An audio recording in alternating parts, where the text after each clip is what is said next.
Y'all already know what it is. Your boy Yaakov, what it do? The outlet to reality, the holdest podcast in Vegas and Chicago. What up? This is the place where you want to hide from your drama or maybe hide from your baby mama. Just kidding. Y si tú quieres cambiar tu vida, if you want to change your life, then subscribe. Ching. And by the way, guys, I just published my first book called Shabbat in Chicago. It's about an audacious single mom who opens her heart and home to five adopted kids while embracing her Latino culture while being Jewish. And today we have a very special guest. I had to bring him back. This is technically like his fourth or fifth or sixth time. But ladies and gentlemen, it's my brother, my Caruso, Mike. What's up, brother? Hey, shalom, my Lord. It's good to see you all, virtually. Looking forward to seeing you again in person. It's been a little minute, but thanks for welcoming me back to the show. Appreciate it, man. Of course, man. You're always welcome. You don't gotta ask. The door is Uh, open. You know what I'm saying? you're gonna turn to the computer one day. I'm gonna be like, "What's up, bro?" Right. You're good. You're lucky because you got the premium channel, so you're all good. You know what I'm saying? You know what I'm saying? You got the premium Good channel. Lord. But brother, I just want to say, ladies and gentlemen, sorry I had to go get up and get my get my groceries. They came in, perfect timing because usually they bring it so early, like around 2 o'clock, and it's already spoiled because it's so hot outside. By the time I get home, that thing look like it's melting. The only thing that lasts is my eggs. You know what I'm saying? You know what I'm saying? So, but it's a beautiful Jewish organization. So I want to give a shout out to them. I can't get the name right now, but what a uh great organization looking out for the community. Um, so what I wanted to share was, brother, one of my favorite memories with you is that when you would pick me up from shul, like when I would come like last year, I came to see you Yeah. and you'll pick me up and we're cruising down the street with my 18 foe. We we're driving but we're talking and we make it to shore early and we break and we'll talk, watch a movie about something about Jewish studies, and we'll dissect it and break it down. And it's just so nice, brother. I think that that's one of the things I like is you pick at my brain, I'll pick at your brain. I may not pick at your nose, but you Yeah. get the point. You know what I'm saying? You know what I'm saying? But I just wanted to share that, brother. Well, what about you? What's your favorite memory that you have with us? It was ironic. I remember the ride home with your guy Victor. Uh, that was like one of my earliest memories, of chilling with you. Because you know how it is when you're coming home from the synagogue. It's especially all the way from the south side coming up north. It's a lot of traffic, so we had a lot of time to talk. And I remember that was when you were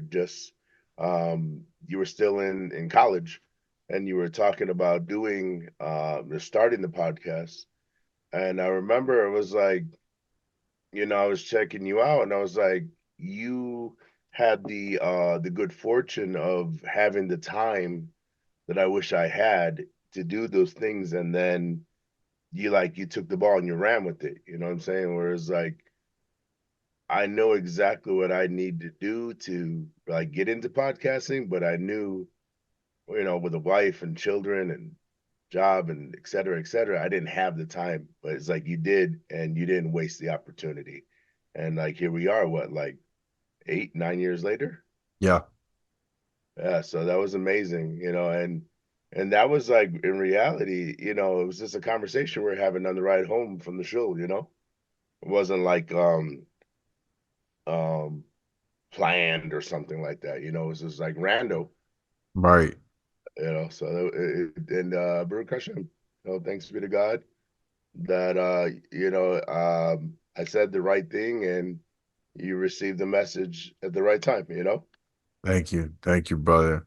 And brother, today's a very special day. I want you to, if you can, also, and I appreciate your kind words, brother. And I'll never forget it. If you could share about Juneteenth, right? It's a very special time, special day. I'm gonna be honest. Me growing up in elementary school, they never taught us the history or what does that day represent. I wish they did. The only thing they talked about mostly was Cinco de Mayo, Martin Luther King Jr., but they always forgot that day. And I'm so happy. I feel like you one of the right person to talk about it because you have so much knowledge, history, um and also you have Torah. So I love to hear it from our brother. The funny thing is now, Juneteenth is sort of um, become all the rage, but the organization that I'm affiliated with, Chief Rabbi Kepers Funyeh's congregation, Beth Shalom B'nai Zakin Ethiopian Hebrew congregation. They were teaching me about that, 15 years ago when I first, became an official member of their congregation. So I knew all about Juneteenth from the start. And it's only been in, like, let's say, the last 3 or 4 years where America's embraced it. Um, in short, um, you know, Juneteenth, what it was significance in history was that the slave masters in the South knew that the Emancipation Proclamation freed the slaves, and they didn't notify their slaves. And you had a general that went down to um, Galveston, Texas on June 19th, 1865, and he made a declaration notifying the slaves that, yeah, you've been free all this time, since the Emancipation Proclamation. Um, the significance of it is that from that time, like in 65, no, 1865 until like 1877 was like it was called in America the Reconstruction period, where they did away with slavery per se, where it was no longer, I don't know how to say even nicely because it's sort of, I don't know, even though things are declared as being lawful, they're not always acknowledged. So I put it that way. So even though people knew that the slaves had freedom, they still didn't honor it. They figured out different ways to Mm. twist it and keep them enslaved. So I guess that's the short answer, as long as that was. No, that's a thank you, brother. There's something that really um kind of came out of my brain from what you shared. So the first two things that came out of my head from what you shared is the Jim Crow and a movie that came out in 1996 that was actually um produced by Disney and then they took it down. The movie was called Night John, and it's about a slave who basically leads a rebellion and he fights back against the masters. But they talk about the Jim Crow in the movie. Like there's some scenes where the slaves are not allowed to read or write and they'll cut off their hands Yeah. or they'll cut their tongue. And it's a crazy movie. One of the most probably um Controversial Disney movies ever. yeah, and a lot of people don't know it. And the reason why I know about this What movie, is it called again? I never heard of it. Night John. Night John? Yeah. Okay. I So, I mean, got to get a bootleg copy to see it or something. probably, man, they used to have it VHS, but nowadays, you know what I'm saying? Have You can find to go to the dark net. right, right. And it's crazy because this movie, I watched it. So I took a inner city communication class with my professor. Her name was Zakin Johnson and Zeta Johnson, that's her name.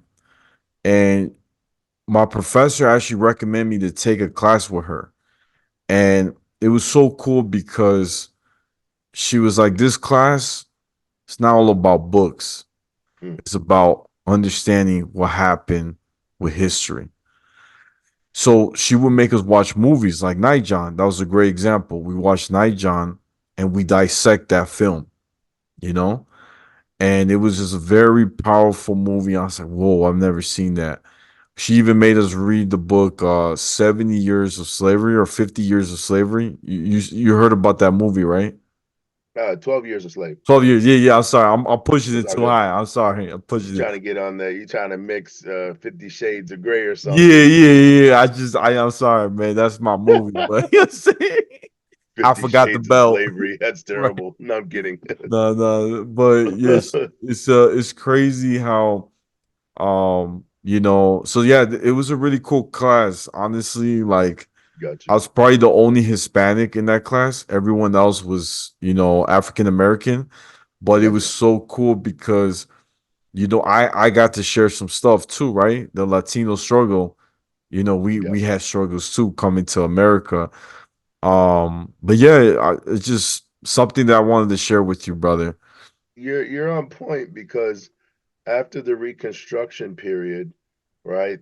That's when the Jim Crow laws popped into effect. And for those who are not aware of what Jim Crow laws are, basically it's segregation, and they made up a bunch of laws that um, allowed primarily the southern, what we now think of as the Confederate states to incarcerate black folks, and it's pretty much forcing them back into slavery by these laws, and those Jim Crow laws lasted all the way to the civil rights movement, which we know, began in the 60s, right? So that means from like 1877 to 1960, there was a good,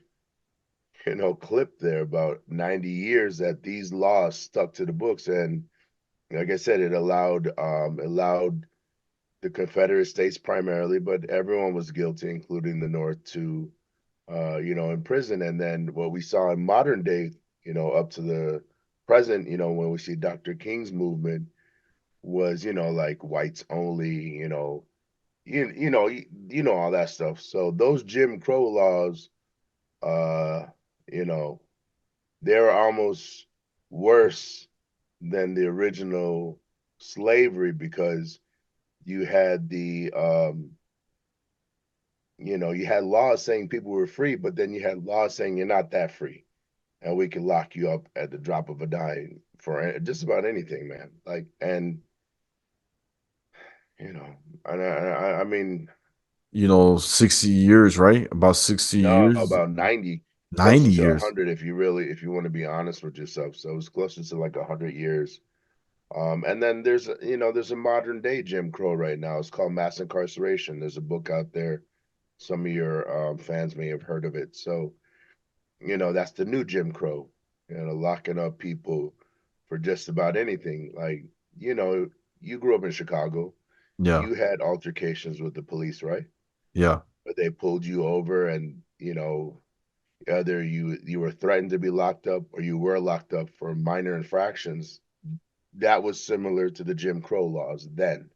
Mm, Just about any little thing get you locked up. And when they got locked up, they were in prison. It wasn't like here, like, they were worked back then, put it nicely. So yeah, so but when I approached this Juneteenth, I took on the task of trying to connect um,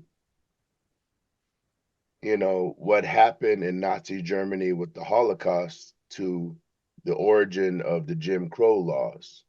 Because from what I've been taught, that was the foundation of Hitler's regime, was that he used the Jim Crow laws from America to justify what he was doing to Jewish people in Germany. Um, you know, I don't know if you're familiar with the what's the right word? With his philosophy. Are you familiar with why Hitler or how Hitler justified what he did to the Jews? Do you know the his mindset? I I mean I could guess. This is what I know is that he knew how to when every time he spoke, right? He knew how to move the people. The people really believed the words that he said. Oh, you're definitely right. No, well, here, I'll just tell you, I'm sorry. I thought you were familiar with it. Basically, it comes down to Hitler was saying that the Jews were not white, that they were black, and that's why it was okay what he did to them, that they Wow. had African ancestry in them, and and that's how he justified, like how one him being European was murdering other Europeans. We're saying, well, they're not European, they're from African descent, so forth and so on, and Mein Kampf, and there's a lot of stuff. But the point I'm trying to make is that he used these Jim Crow laws from America. Uh, there's no like nice way to say it, but he used the techniques that American use on Africans on Jews. Oof. That's wild. And so all that stuff that we always see, we I'm sure everyone's seen movies, of Nazi Germany. If you've seen any of them, they're terrible. But those same things were done to Africans in America. And they sort of tweaked it and made it worse in a lot of ways, shapes, and forms. But all of those torture techniques that he was using originated in America, and they were Wow. done to Africans first. So I took on the task of trying to explain to the Jewish community how the same things that were happening in Nazi Germany to Jewish people first happened to Africans in the diaspora in America. And it wasn't an easy task, to say it nicely. It was about 20-minute presentations, slideshows, things of that sort. Um, and taking some questions after, but it's something that most people don't know, because in this day and age it's not something we focus on. You know what I'm saying? We more Right. focus on the atrocities of Nazi Germany, and we don't focus on where this idiot got the idea Right. in good old USA. So it's tough. And also I set off and I was trying to. Have you ever been to the Holocaust Museum in Skokie you know in the Chicagoland area? Have you ever been there? No, I went to the one in LA because I've never been there. It was very clean, and I went with my cousin, and it was cool because my cousin, he doesn't know a lot about Judaism on my dad's side, and so he had a lot of questions. Like he's like, "What's tefillah?" Because he saw it, tzitzit, the talis or talit. That's how we say it. Yeah, yeah, And he's like, "Man, what do they use this for?" And it was nice. I felt like almost like a rabbi. I was able to explain things. I'm not even a rabbi, but it felt nice that I was able to break it down, like what this is saying, and kind of like I felt like his tour guide. Like I was nice. educating him along the way. Like each spot we went to, he's like, "Hey, what that say in Hebrew? Like, like what's that? Is that a prayer?" I'm like, "Yeah, that's a prayer." You know what I'm saying? Like that's the Shema. You know what I'm saying? So, but I yeah, haven't been to brother, the one in LA, or does each state have one? I don't know, brother. That's a I good don't know. question. It's a good one. But when I went to Skokie, I went on a field trip with my son. I was a chaperone, and I don't know how it is in LA or other places, but in Skokie, it was sort of like a labyrinth. And you had to walk around this labyrinth, and every turn you would see different things and things of that sort. Um, so yeah, but the thing that really disturbed me was that throughout the entire museum, I only saw one picture of black folks. Um, and that picture was depicting them as being handicapped and things of that sort. I mean, things may be different now. That was several years ago, but way back then, that I only saw one picture of black people in the entire museum, and I knew just historically there were a lot of black folks in Nazi Germany. Rabbi Fournier gave me some stuff. I can't find it about a black artist.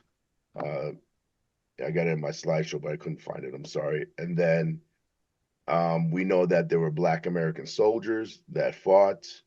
It was something Rabbi Shlomo Levi Ben Levi from New York told me.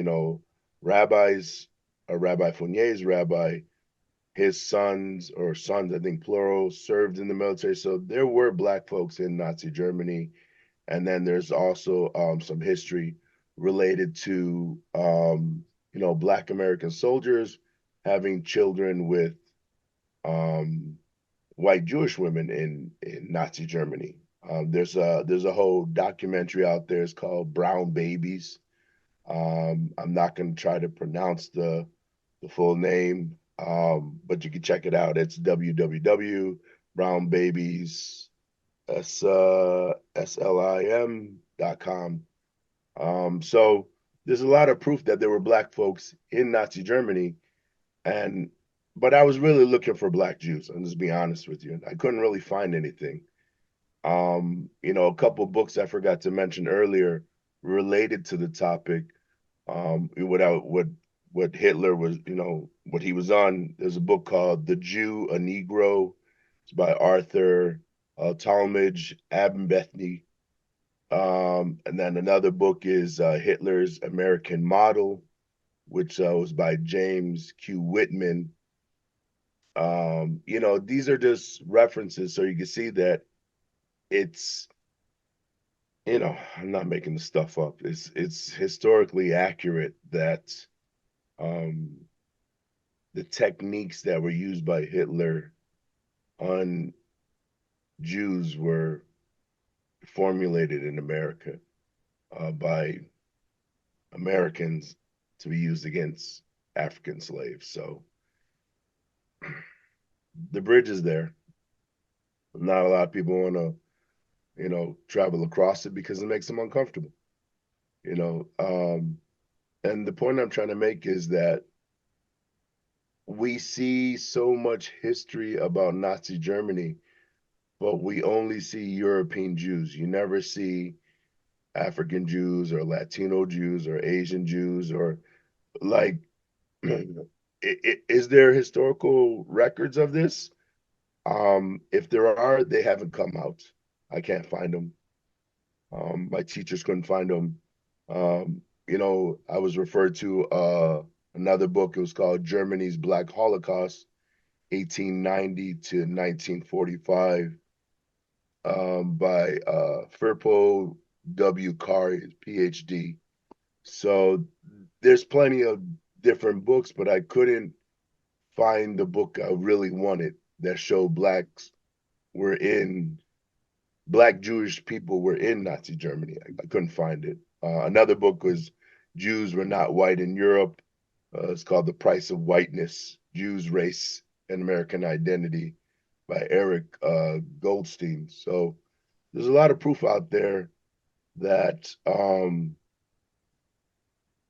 you know, Jews were people of ethnicity. They were not European until, Europeanized, I guess, until after Hitler's regime, his Reich.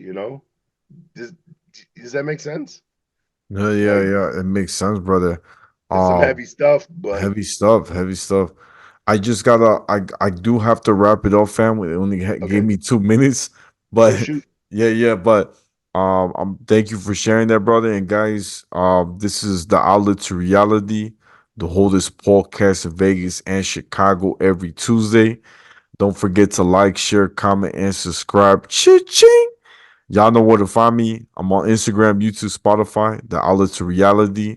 My Snapchat is Take One Pass It, and my TikTok is at Yaakov28. And Caruso, where can my fans find you? You can find me at Best Shalom. Check us out at bestshalom.bz.org. Shalom, shalom. Shalom, shalom, my brother.